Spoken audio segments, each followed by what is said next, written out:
Tapos siya kita Duterte! Duterte! Duterte! Duterte! Duterte! Happy birthday, Tatay Digong. Ang first kakataon para sa mga media nga bias.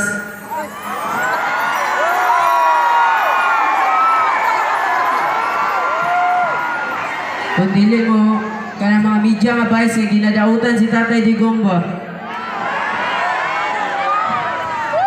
Kung dili mo bias, dili na para sa inyo. Kasi maestro.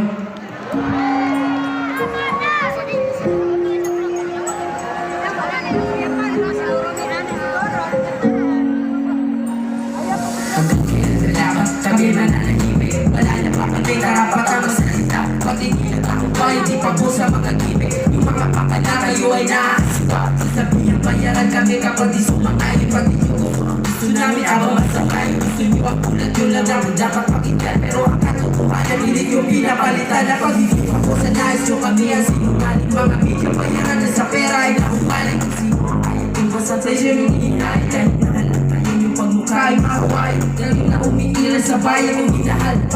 Patagal ay lalong bumagarap pala. Mga dapat asahan namin sa totoong balita. Ay siya papangana o pampananaw namin masira. Bakit hinalin nyo sa amin ang katotohanan? Tingin nyo ay magagawa nyo kami harap-harapan. Walang basihan kung isang paligya kayong kapel. O nyo sa inyo pero naman magdakapel. Pagod na pagod ng mga tenga namin makinig sa mga ulat yung galing sa sinungaling.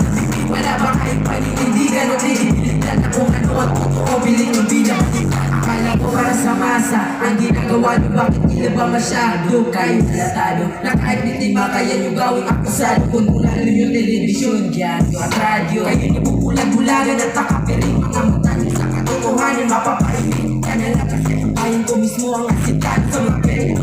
Pinapakain nyo sa tao, bilito na dinagano at nilalayo kami. Kung ano ang pwede, kabunyag at tangin na pakay. Gagawa na lang ng kwento pag di nyo kakape. Dugungin sa pagkatao mo, ganyan kayo kasi nasanay kayo pera dinadaan sa presyo. Pero ngayon ang tao di nabibili ang prinsipyo. Kung sino totoo sa mata ng sambayanan, siya pa ang sasabihan nyo ng mga trolls at bayaran. Bakit inilalayo nyo sa amin ang katotohanan? Tingin nyo ay matagawin nyo kami harap-harapan. Palabas na kung isa palig lang kayong kapel. O nyo sa rinyo pero naman huwag na kapel. Pagod na pagod ng mga tenga namin makinig sa mga ulat kung galing sa sinungaling. Wala ba kayong paninindigan o kredibilidad na kung ano ang totoo pilit yung binabaliktad? Sana ikaw na lang ulit, Tatay Digong.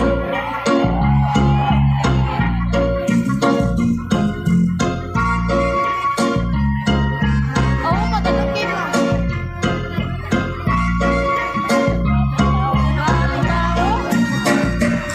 Sana ngayon ang pinapangarap namin ginawa. Ginamot ang mga tatay, Digong mula ng mga bata. Ang tanong ng sambayanan, meron pa pang pag-asa. Sana ay ikaw na lang ulit. Sana ay ikaw na lang ulit, Tatay Sana Digong. ikaw na lang ulit, Tatay Digong. Kasi dumadami na ang mga ulo po. Mga sabik lang naman sa kapangyarihan. Halatang na isang nila ay ang maghari-harihan. Dumadami na ulit ngayon ang mga nalulong. Sa bawal na gamot, tila ba nakakulong? Hindi makawala kasi mula nung nawala ka. Ang takot at gaba nila sa'yo ay nawala na. Pinadama mo sa amin ang tunay na pag-asa. Bumaba mga krimen noon at panggagahasa. Mga kriminal tahat sa'yo't nababahala. Kasi pag sinabi mo, ginagawa mo walang drama. Dama namin sa'yo ang tunay na malasakit. Siraan ka man nila, mas lalo pa kaming kakapit. Hinigay namin tiwala sa'yo tayo ay abot langit. Ikaw ang tumugod sa aming mga Sana panalangin. ngayon ang